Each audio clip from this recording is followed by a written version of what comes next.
মালদার মানিকচকে আক্রান্ত পুলিশ। বেহাল বিদ্যুৎ পরিষেবার প্রতিবাদী দীর্ঘক্ষণ পথ অবরোধ এবং সেই অবরোধ তুলতে গিয়েই পুলিশের ওপর হামলা চালান স্থানীয় বাসিন্দারা, এমনটাই অভিযোগ। আমাদের সঙ্গে রয়েছেন আমাদের প্রতিনিধি পরিতোষ সরকার। পরিতোষ, বিশদে জানাও ঘটনাটি সম্পর্কে দর্শকদের। অত্যন্ত চাঞ্চল্যকর এবং থমথমে পরিস্থিতি রয়েছে মানিকচকের এনায়েতপুর এলাকা, যেখানে বিদ্যুৎ দপ্তরের বিরুদ্ধে বিদ্যুৎ পরিষেবা সঠিক না দেওয়ার অভিযোগ তুলে রাস্তা অবরোধ করা হয়েছিল। সেই অবরোধ তুলতে গিয়ে পুলিশ কর্মীদের আহত হতে হয়েছে, যেখানে মানিকচক থানার আইসি পার্থসারথী হালদারের মাথায় আঘাত করা হয় এবং তার মাথা ফাটিয়ে দেওয়া হয়েছে আইসির। পাশাপাশি আরো বেশ কয়েকজন পুলিশ কর্মী আহত হয়েছে, তাদেরও মাথা ফাটিয়ে দেওয়া হয়েছে। এমনটাই ঘটনা সামনে এসছে। ইতিমধ্যে ঘটনাস্থলে পৌঁছেছে মালদা জেলা পুলিশ সুপার প্রদীপ কুমার যাদব। তার নেতৃত্বে র্যাপিড অ্যাকশন ফোর্স রীতিমতো গোটা এলাকা জুড়ে সঠিক কতজন পুলিশ কর্মী আক্রান্ত হয়েছেন? এখনো পর্যন্ত জেলা পুলিশ সুপার যেটা জানিয়েছেন, 3 জন পুলিশ কর্মী আহত হয়েছে, তাদের মাথা ফাটানো হয়েছে। আরো বেশ কয়েকজন পুলিশ কর্মীর যার শরীরে আঘাত করা হয়েছে তারা আহত রয়েছে, তাদের চিকিৎসার জন্য মালদা মেডিকেল কলেজ হাসপাতালে পাঠানো হয়েছে। এর পাশাপাশি আরো বেশ কয়েকজন সাধারণ মানুষ আহত হয়েছে, এমনটা জানা যাচ্ছে। তবে জেলা পুলিশ সুপার এখনো এই গোটা ঘটনায় যে গুলি চালানোর ঘটনা যে অভিযোগ উঠছে সেই অভিযোগ স্বীকার করেনি, কারণ জেলা পুলিশ সুপার জানিয়েছেন এই গোটা ঘটনা কিছুক্ষণ পর পরিষ্কার করা হবে। তবে এলাকার বাসিন্দা সহ সিপিআইএম নেতৃত্বের তরফে অভিযোগ তোলা হচ্ছে বেশ কয়েক রাউন্ড গুলি চালিয়েছে পুলিশ পরিস্থিতি সামাল দিতে, এবং সেই গুলিতে 2 জন আহত হয়েছে যারা মালদা মেডিকেল কলেজ হাসপাতালে চিকিৎসাধীন রয়েছে। এখনো পর্যন্ত কি অবরোধ চলছে? দেখো অঙ্কুরদা, এখনো পর্যন্ত পুলিশের তরফে যে তৎপরতার সাথে পরিস্থিতি সামাল দেওয়া হয় এবং ইতিমধ্যেই পুলিশ অবরোধ তুলতে সক্ষম হয়েছে, যান চলাচল স্বাভাবিক হয়েছে। তবে এই পরিস্থিতিতে গোটা এলাকা থমথমে রয়েছে। নতুন করে যাতে উত্তেজনা পরিস্থিতি সৃষ্টি না হয় সেদিকে লক্ষ্য রেখে বিশাল পুলিশ বাহিনী। এই যে বিদ্যুৎ পরিষেবা ব্যাহত এবং যে কারণেই অবরোধ, কতক্ষণ ধরে এই বিদ্যুৎ পরিষেবা কতটা এলাকা জুড়ে ব্যাহত ছিল এবং এত একেবারে মারমুখী মেজাজ কেন হলো জনতার, সে বিষয়ে কি জানা যাচ্ছে?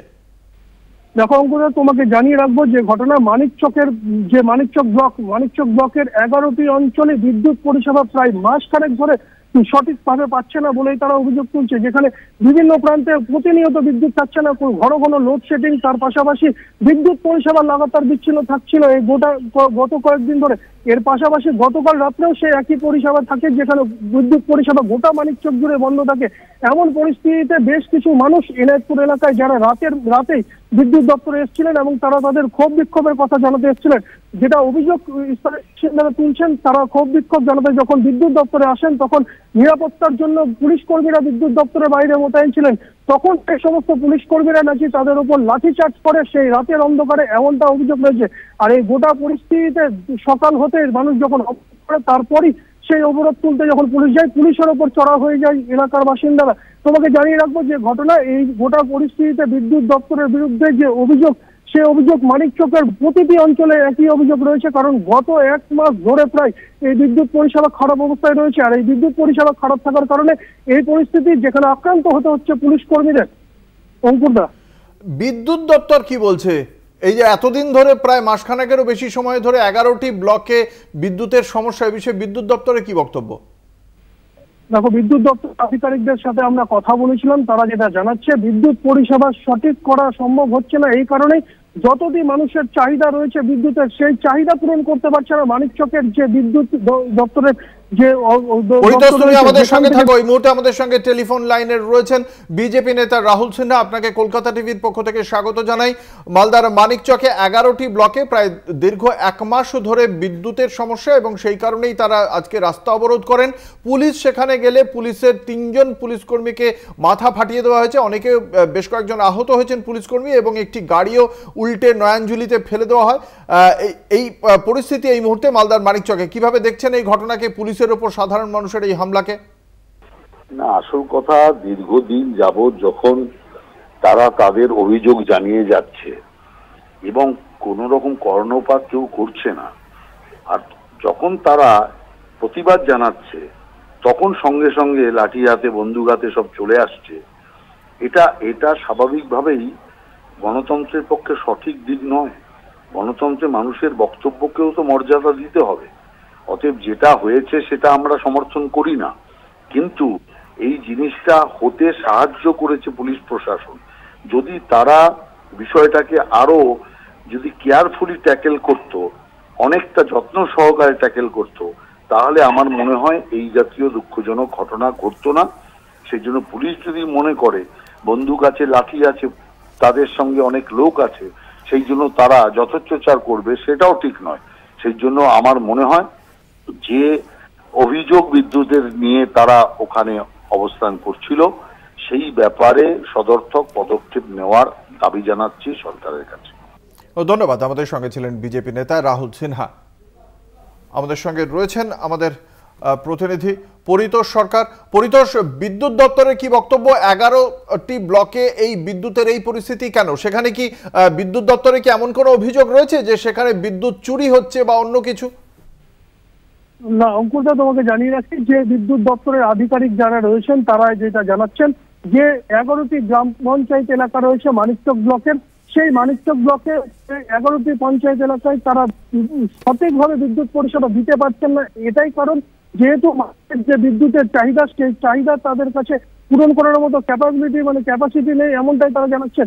যখনই 11টি অঞ্চলে একেবারে বিদ্যুৎ সঠিক করা হচ্ছে, তখনই বিদ্যুতের লোডশেডিং হচ্ছে এবং গোটা যে 33,000 ভোল্টের তার রয়েছে, যেটা মালদা সদর থেকে মানিকচকে এসছে, সেটি ছিঁড়ে পড়ছে এবং সেই গোটা পরিস্থিতিতে বিদ্যুৎ পরিষেবা বিচ্ছিন্ন হচ্ছে এবং সেটি সারাই করতে ঘন্টার পর ঘন্টা সময় লাগছে। আর সেই এমন পরিস্থিতিতে মানুষ রীতিমতো ক্ষোভে ফুঁসছে। মানিকচকের বিভিন্ন অঞ্চলের মানুষ, তারা আর সেই ক্ষোভ বহিঃপ্রকাশ করতে গিয়ে মানিকচকের বিভিন্ন প্রান্তে আজকে সকাল থেকে অবরোধ করা হয়, যেখানে মানিকচকের ভুতনির 3টি অঞ্চল, নূরপুর গ্রাম পঞ্চায়েত এলাকা, এনায়তপুর গ্রাম পঞ্চায়েত এলাকা। পরিতোষ, তুমি আমাদের সঙ্গে থাকো। আমাদের সঙ্গে রয়েছেন প্রদেশ কংগ্রেসের মুখপাত্র সৌম্য আইচিরা। আপনাকে কলকাতা টিভির পক্ষ থেকে স্বাগত জানাই।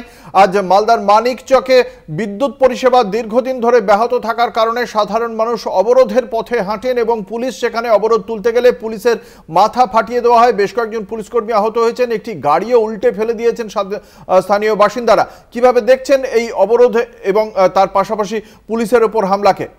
দেখুন, অবরোধ বিক্ষোভ হতেই পারে, গণতান্ত্রিকভাবে যে কোনো বিক্ষোভ সমাবেশ আন্দোলন চলতেই পারে, তার জন্য কোনো কিন্তু হিংসার আশ্রয়কে আমরা কখনোই সমর্থন করি না। কিন্তু পুলিশেরও অনেক সংযম, অনেক ধৈর্য রাখা প্রয়োজন। গুলি চালনার ঘটনা সর্বতই নিন্দনীয়। কেন পুলিশকে কি পরিস্থিতিতে গুলি চালাতে হলো এ বিষয়ে যথাযোগ্য তদন্ত হওয়া প্রয়োজন এবং দোষীদের শাস্তি হওয়া প্রয়োজন। পুলিশ যদি বিরাম প্ররোচনায় গুলি চালায় এবং তাতে যদি গ্রামবাসীরা আহত হয়েছেন, এই ঘটনার তীব্র নিন্দা জানাচ্ছি।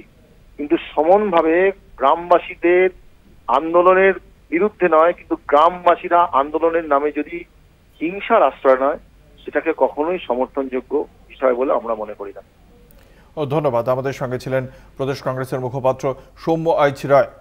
আমাদের সঙ্গে রয়েছেন আমাদের প্রতিনিধি পরিতোষ সরকার। পরিতোষ, তুমি যে কথা বলছিলে, এই যে দীর্ঘ সময় ধরে বিদ্যুৎ পরিষেবা ব্যাহত রয়েছেন এবং সেখানে বিদ্যুৎ দপ্তর মেনে নিচ্ছে যে এত বড় এলাকায় তাদের পক্ষে বিদ্যুৎ পরিষেবা সমানভাবে দিয়ে যাওয়া সম্ভব নয়, এই বিষয়টি নিয়ে গ্রামবাসীরা আগে কি শান্তিপূর্ণভাবে প্রশাসনের কোনো দপ্তরের কাছে তারা কি তাদের ওই অভিযোগটা জানিয়েছিলেন যে এতদিন ধরে আমরা সমস্যার মধ্যে পড়ে রয়েছি, নাকি আজকেই প্রথমেই তাদের অভিযোগ নিয়ে অবরোধ করে ফেলেছেন, রাস্তায় নেমে পড়েছেন? বিদ্যুতের পরিষেবা এমন পরিস্থিতি হচ্ছে, গত মাসে অর্থাৎ জুন মাসে যখন ঈদুল জোহা উৎসব হচ্ছিল, সেই উৎসবের সময় যাতে বিদ্যুৎ পরিষেবা বহাল থাকে তার জন্য বিভিন্ন মসজিদ কমিটি, বিভিন্ন প্রান্তের মানুষ তারা লিখিতভাবে বিদ্যুৎ দপ্তরের আধিকারিকদের জানিয়েছিলেন, মানিকচক ব্লক প্রশাসনকে জানিয়েছিলেন। তারপরও সে সময় বিদ্যুৎ পরিষেবা বহাল ছিল না, এমনটাই অভিযোগ। আর তারপর রাস্তায় নেমে তারা অবরোধও করেছিলেন। তারপর তাদের আশ্বস্ত করা হয়েছিল যে বিদ্যুৎ পরিষেবা আগামী দিন আরো সঠিক করা হবে, ভালোভাবে তারা বিদ্যুৎ পাবে, এই সমস্ত আশ্বাস দেওয়া ছিল। কিন্তু দিনের পর দিন পার হলেও সেই বিদ্যুৎ পরিষেবা কোনোভাবে। এই মুহূর্তে পরিতোষ, তুমি আমাদের সঙ্গে থাকো। এই মুহূর্তে আমাদের সঙ্গে টেলিফোন লাইনে রয়েছেন সিপিএম নেতা শতরূপ ঘোষ।